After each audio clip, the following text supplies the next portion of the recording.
ये इजराइल और फिलिस्तीन की लड़ाई में हमारे लखनऊ में किसी ने यूट्यूब पे डाला और बहुत उसका शोर हुआ कि साहब हम फिलिस्तीन के मुसलमानों के लिए एक दिन का रोजा रखेंगे। और उत्तर प्रदेश के अंदर लोग बह गए जज्बात में और वो समझने लगे कि हम हिंदुस्तान में बैठकर रोजे की हालत में फिलिस्तीन के मुसलमानों के लिए दुआ करें तो अल्लाह ज्यादा कबूल करेगा। आपकी नीयत बहुत अच्छी है, आपकी नीयत पर मुझे शक व शुबा नहीं है, लेकिन आपने दुआ के लिए जो तरीका अख्तियार किया है वो तरीका जनाब मोहम्मद रसूलुल्लाह का नहीं था।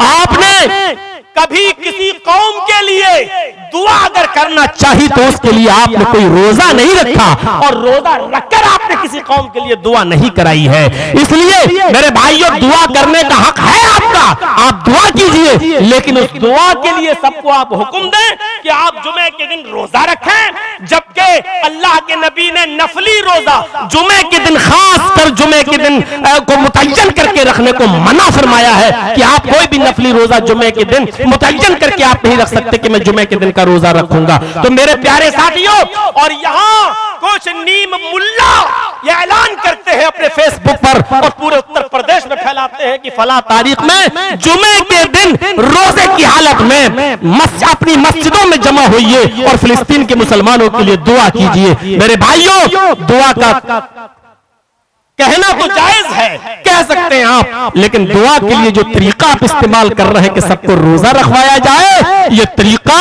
नबी अकरम के उसूल, ज़ाब्ते, आइडियल और मॉडल के खिलाफ है। इसीलिए हर इबादत में नबी अकरम का तरीका देखा जाएगा कि नबी अकरम का तरीका क्या है।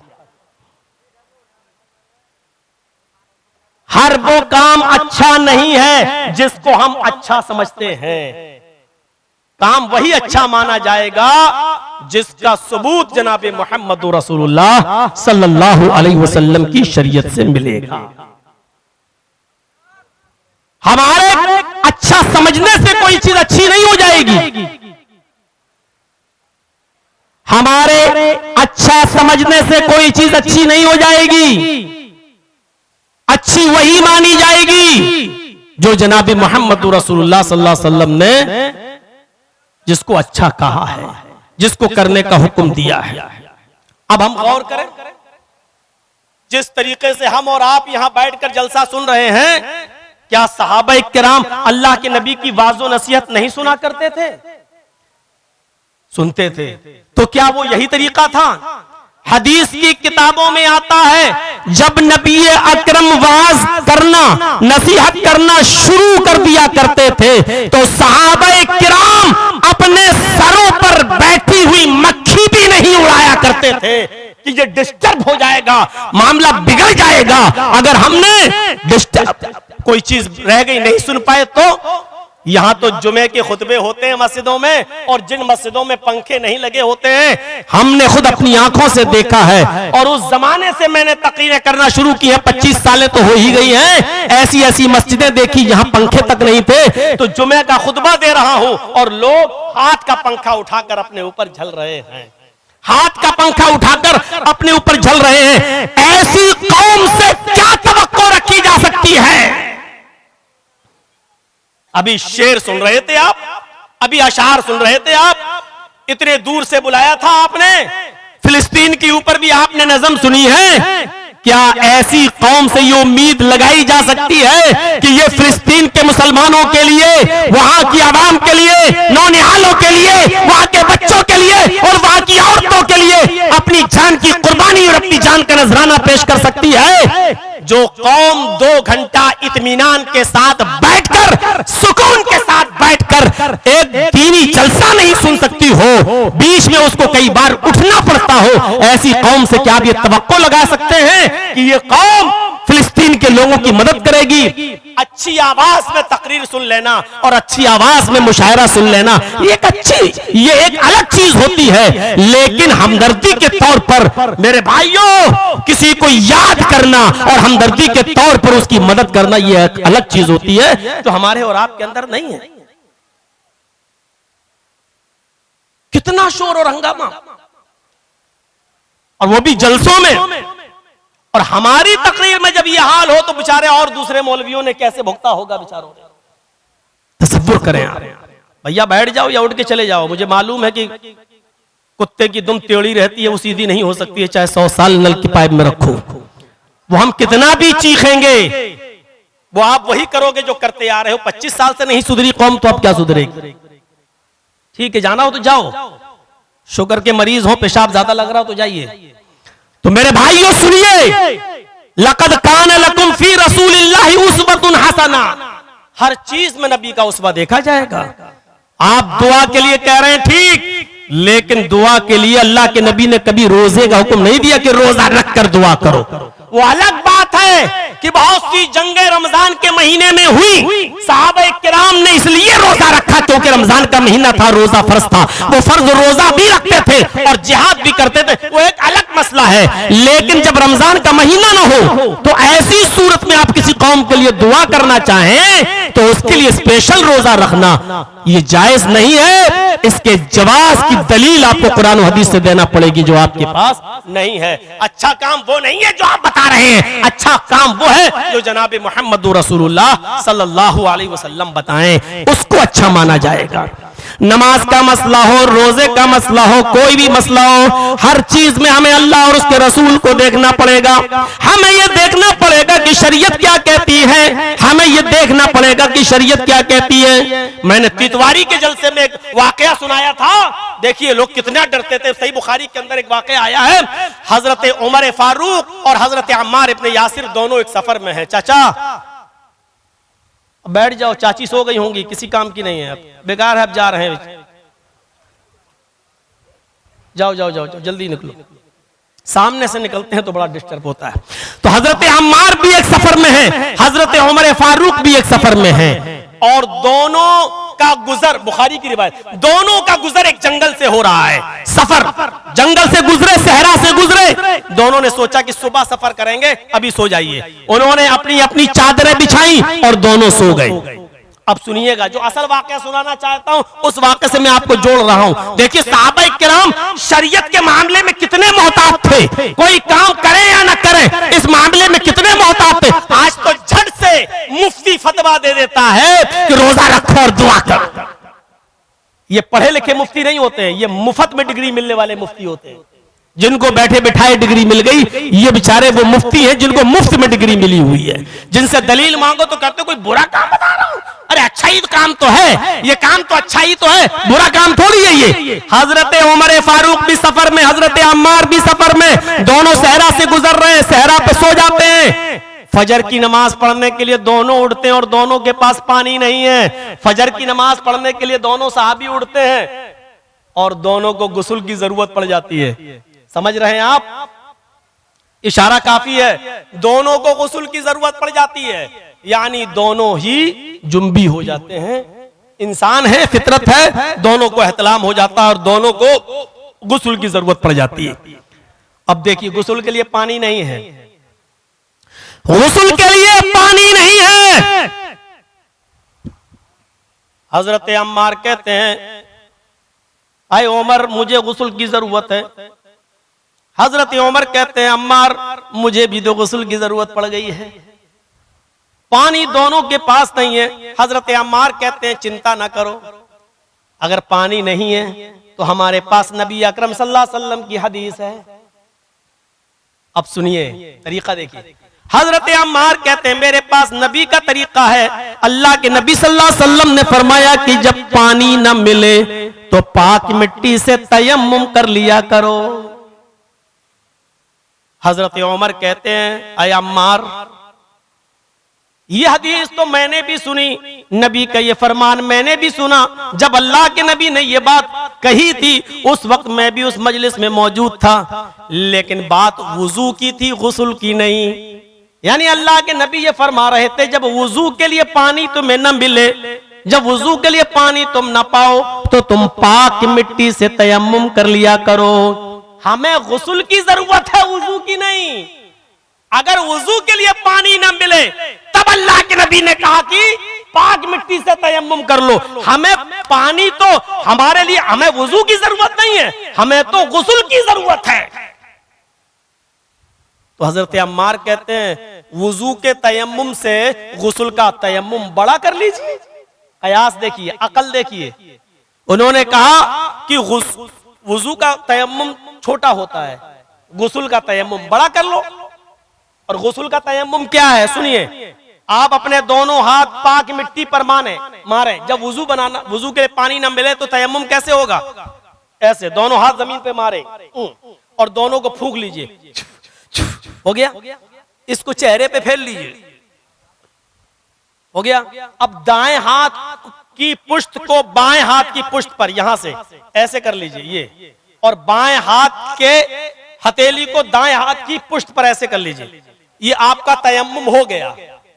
कहा कि ये तयम्मुम है वुजू का, हमें गुस्ल की जरूरत है। तो हजरत अम्मार ने कहा ऐसा करते हैं, गुस्ल का तयम्मुम हम बड़ा कर लेते हैं। तो क्या बड़ा तयम्मुम क्या है? तो हदीस के अल्फाज बुखारी के तमर्रक्तु कमा तमर्रकुद्दाब, हजरत अम्मार मिट्टी पर ऐसा लोटे जैसे चार पैर वाला जानवर चौपाया लौटता है, ऐसे ऐसे मिट्टी पर, यानी पूरे जिस्म पर उन्होंने मिट्टी मल ली। हजरत उमर से कहा यह गुस्ल का तयम्मुम हो गया, यानी पूरे जिस्म पर मैंने मिट्टी लगा ली। और उन्होंने नमाज पढ़ ली। हजरत उमर ने कहा ना बाबा ना, मैं ये नहीं करूंगा, क्योंकि अल्लाह के रसूल को मैंने कभी ये करते हुए नहीं देखा। देखिए हजरत अम्मार ने भी अपनी अकल दौड़ाई कि बात तो सही है, वुजू का तयम्मुम छोटा होता तो गुस्ल का बड़ा, तो उन्होंने अपनी अकल के हिसाब से बड़ा कर लिया। लेकिन हजरत उमर ने कहा नहीं, हमें नबी अकरम से इस बात का कोई सबूत नहीं मिला कि गुस्ल के लिए हमें पूरे जिस्म को जमीन पर मिट्टी पर लौटाना है, इसलिए हम तो पानी का इंतजार करेंगे। पानी सुबह तक नहीं मिला, शहर से बाहर निकल गए, शहर जब जंगल से बाहर निकले तो शहर में पानी मिल गया, और जब शहर में पानी मिला तो हजरत उमर जल्दी से गुस्ल करते हैं और नमाज पढ़ते हैं, उनकी नमाज कज़ा हो गई। अब फैसला कौन करेगा कि हजरत अम्मार ने सही किया या हजरत उमर ने सही किया? इस बात का फैसला कैसे होगा? हजरत अम्मार सोच रहे थे मैंने बिल्कुल सही किया, हजरत उमर सोच रहे थे कि मैंने बिल्कुल सही किया। जब सफर दोनों का खत्म हो गया और जब ये बात अल्लाह के नबी के सामने आई, दोनों ने अपना अपना किस्सा अल्लाह के नबी के सामने रखा। तो अब सुप्रीम कोर्ट से फैसला सुनिए क्या है। अब ना यहाँ मौलवी जर्जीस की चलेगी, ना मौलाना कलाम की चलेगी, ना हमारे उस्ताद मोहतरम मौलाना मुश्ताक करीमी साहब की चलेगी, ना तौहीद साहब की चलेगी, किसी की नहीं। सुप्रीम कोर्ट क्या है? मोहम्मदुर रसूलुल्लाह सल्लल्लाहु अलैहि वसल्लम की अदालत। और जब इस अदालत में फैसला गया, हजरत उमर ने कहा मैंने नमाज नहीं पढ़ी, पानी मिल गया, गुस्ल किया, तब जाके नमाज पढ़ी। आपने कहा उमर तुमने भी गलत किया, तुम्हें नमाज तर्क नहीं करनी चाहिए थी, नमाज अपने वक्त पे पढ़ना चाहिए था। हजरत अम्मार ने बताया मैंने पूरे जिस्म को मिट्टी से सान लिया और पूरे जिस्म पर हमने मिट्टी मल ली, चौपाई की तरह हम जमीन पर लौट गए। आपने कहा अम्मार तुमने भी गलत किया, आए अम्मार तुमने भी गलत किया। सुप्रीम कोर्ट का फैसला आ गया। अब ना उमर की चलेगी ना अम्मार की चलेगी, ना उमर की चलेगी ना अम्मार की। दोनों ने पूछा अल्लाह के रसूल जब दोनों ने गलत किया तो फिर सही क्या है? आपने फरमाया वुजू का और गुस्ल का दोनों का तयम्मुम एक है, यानी चाहे गुस्ल की जरूरत हो या वुजू की, अगर पानी ना मिले तो वही एक तयम्मुम है जो वुजू में भी काम आता है और गुस्ल में भी काम आता है। दोनों हाथों को जमीन पर मारिए, फूकिए, चेहरे पे मलिए, दायां हाथ बाएं हाथ और बायां हाथ दाएं हाथ पर फेरिए और नमाज पढ़ लीजिए। ये गुस्ल का भी है और ये वुजू का भी तयम्मुम है। मेरे प्यारे भाइयों, मैं कहना ये चाहता हूं लक़द काना लकुम फी रसूलिल्लाहि उस्वतुन हसना, तुम्हारे लिए जनाब मोहम्मदुर रसूलुल्लाह सल्लल्लाहु अलैहि वसल्लम की जिंदगी में बेहतरीन आइडियल है, बेहतरीन नमूना है। अब रसूलुल्लाह सल्लल्लाहु अलैहि वसल्लम की जिंदगी हमारे और आपके लिए नमूना है। नमाज कैसे पढ़े? जैसे मोहम्मदुर रसूलुल्लाह ने पढ़ के बताई। रुकू कैसे करें? जैसे नबी ने बताया। सजदा कैसे करें? जैसे नबी ने बताया। नमाज में क्या पढ़ें? वो जो नबी अकरम ने बताया। मेरे भाइयों, नमाज कैसे पढ़ें? यही तो मतलब है ला इलाहा इल्लल्लाह का, और यही तो मतलब है मोहम्मदुर रसूलुल्लाह का। अभी तक समझ में नहीं आया? ला इलाहा इल्लल्लाह का मतलब अल्लाह के अलावा इबादत किसी की नहीं, इबादत किसकी होगी? अल्लाह की। और मोहम्मदुर रसूलुल्लाह का मतलब, मोहम्मदुर रसूलुल्लाह का मतलब रसूल कौन? अल्लाह। मोहम्मद रसूल का मतलब जानते हो? इबादत किसकी होगी? अल्लाह अल्लाह की इबादत कैसे होगी, जैसे रसूलुल्लाह बताएं। मा अताकुमुर रसूल फखुजूहु वमा नहाकुम अन्हु फंतहु, जो तुम्हें रसूल दें वो ले लो, और जिन चीजों से रसूल तुम्हें रोके उससे रुक जाओ, यही इबादत है। इसलिए उन तमाम मुफ्तियाने किराम से गुजारिश है कि इबादत के मामले में अपनी तरफ से कोई फतवा मत दीजिए जो साबित ना हो शरीयत से। और इसीलिए लखनऊ की सरजमीन पर हमने इसकी मुखालिफत की और बरजस्ता एक जुमे में मैंने डंके की चोट पर ऐलान किया कि सारे हिंदुस्तान के मुसलमान रोजा रख लें। इस मुल्ला और मुफ्ती के कहने पर जमात अहले हदीस के अफराद रोजा नहीं रखेंगे, क्योंकि ऐसा रोजा रखने का सबूत शरीयत के अंदर नहीं है। मोहम्मद रसूलुल्लाह ने रोजा रखकर, नफली रोजा रखकर दुआ करने से हमें हुक्म नहीं दिया, इसलिए हम रोजा नहीं रखेंगे। दुआ तो करेंगे, दुआ उसी अंदाज में करेंगे, हम कुनूते नाजिला पढ़ेंगे, हम और तरीके अपनाएंगे जो शरीयत से साबित है। हम अपनी नमाजों में कुनूते नाजिला पढ़ेंगे, दुआ का जो तरीका अल्लाह के नबी ने बताया वो करेंगे। लेकिन माफ कीजिएगा, उसके लिए हम तुम्हारे हुक्म पर शरीयत का नाजायज इस्तेमाल करें और जिस रोजे का सबूत ही ना हो शरीयत में हम वो रोजा रखें, हमसे नहीं हो सकता है। मेरे भाइयों, हम तो रमजान की 15वीं, हम तो शाबान की 15वीं तारीख का रोजा नहीं रखते इसलिए कि उस रोजे का सबूत नहीं है।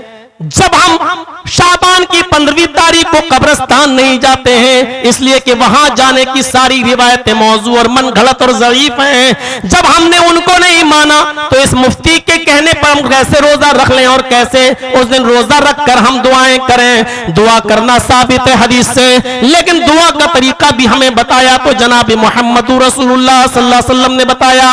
अब हाथ भी वहां उठाए जाएंगे जहां नबी अकरम ने हाथ उठाए, और जहां नबी अकरम ने हाथ नहीं उठाया वहां हम भी हाथ नहीं उठाएंगे। अब लोग कहें कि भाई हाथ उठाने में हर्ज क्या है, तो क्या तुम लैट्रीन में जाते हो हाथ उठाते हो? अल्लाह के नबी ने फरमाया लैट्रीन में जाओ तो दुआ पढ़ो, अल्लाहुम्मा इन्नी औज़ु बिका मिनल खुब्स वल खबाइस। अब तुम क्या लैट्रीन में जाकर हाथ उठाकर कहोगे अल्लाहुम्मा इन्नी औज़ु बिका मिनल खुब्स वल खबाइस? जब यहां अल्लाह के नबी ने हाथ नहीं उठाया तो हम भी हाथ नहीं उठाएंगे। जब लैट्रीन से निकलो तो अल्लाह के नबी ने फरमाया पढ़ो गुफरान का, तो क्या हम हाथ उठा के कहेंगे गुफरान का? नहीं, यहां नबी अकरम ने हमें हाथ उठाने का हुक्म नहीं दिया, हम नहीं उठाएंगे। अल्लाह के नबी ने कहा खाना खाने बैठो तो दुआ पढ़ो बिस्मिल्लाह। तो क्या कोई आदमी ऐसा है जो खाना खाए और कहे बिस्मिल्लाह, उसके बाद खाना खाए, या बिस्मिल्लाह व अला बरकतिल्लाह इसके बाद में खाना खाए? यहां हाथ उठाना साबित नहीं है, हम भी नहीं उठाएंगे। इसी तरीके से मेरे भाइयों, रमजान का चांद नजर आता है तो बहुत से लोगों को मस्जिदों में हम देखते हैं कि रमजान का चांद देखकर अपने दोनों हाथ उठाकर दुआ मांगते हैं। यहां पर भी हाथ उठाना साबित नहीं है। इसी तरीके से हम देखते हैं कि बहुत से लोग अजान देने के बाद मुअज्जिन वही माइक के सामने खड़ा हो जाता है और दोनों हाथ उठा के दुआ मांगने लगता है, अल्लाहुम्मा रब्बा हाज़िहि दावति ताम्मा व सलातिल काइमा। ये भी साबित नहीं है। अल्लाह के नबी सल्लल्लाहु अलैहि वसल्लम ने कहीं नहीं फरमाया अजान के बाद दुआ पढ़ो तो हाथ उठाकर दुआ पढ़ो। अगर यहां तुम कहते हो कि हर्ज क्या है, तो मेरा सवाल वही है कि खाना खाते वक्त बिस्मिल्लाह पढ़ते हुए हाथ उठाने में हर्ज क्या है? लैट्रीन में जाते वक्त अल्लाहुम्मा इन्नी औज़ु बिका मिनल खुब्स पढ़ने में फिर दोनों हाथ उठाने में हर्ज क्या है? अगर यहां हर्ज नहीं है तो वहां हर्ज क्यों है? मेरे भाइयों, ये क्या बात तुम्हारे मतलब की है तो हाँ हाथ उठाएंगे, और तुम्हारे मतलब की नहीं है तो वहां हाथ नहीं उठाएंगे। अब कितना बड़ा बेवकूफ आदमी होगा वो जो अपनी बीवी से हम बिस्तरी करने के लिए जाए और वहां हाथ उठाकर दुआ पढ़े अल्लाहुम्मा जन्निबना शैतान व जन्निब शैतानी मा रज़क़तना, और फिर अपनी बीवी के साथ हम बिस्तरी कर। ये दुआ बताई है अल्लाह के रसूल ने अपनी बीवी के करीब जाने की कि जब बीवी के करीब जाओ तो ये दुआ पढ़ो। तो क्या वहां हाथ उठाकर दुआ मांगोगे? नहीं, इसलिए कि अल्लाह के नबी ने हाथ उठाने का सबूत नबी अकरम से नहीं है तो हमें भी नहीं उठाना है। जहां हाथ उठाया है वहां हम हाथ उठाएंगे, जैसे कुनूत नाजिला वगैरह में जब किसी कौम को बद्दुआ देनी हुई तो आपने हाथ उठाया, हम भी उठाएंगे। और जहां हाथ उठाने का हुक्म नहीं है वहां हम भी नहीं उठाएंगे। आज बहुत सी मस्जिदों के इमाम बेचारे मरूब हो जाते हैं कि हम तो मस्जिद में 5 नमाजों के बाद हाथ उठाकर दुआ मांगेंगे, और अगर नहीं मांगेंगे तो ये गांव का मुखिया हमको निकाल देगा, यही बेचारा तनख्वाह देता है। और बहुत सी मस्जिदों के इमाम बेचारे मजबूरी में 5 नमाज पढ़ाने के बाद हाथ उठाकर दुआ मांगते हैं, सिर्फ इसलिए कि हमारे गांव का मुखिया या इस मस्जिद का सेक्रेटरी हमसे खुश रहे।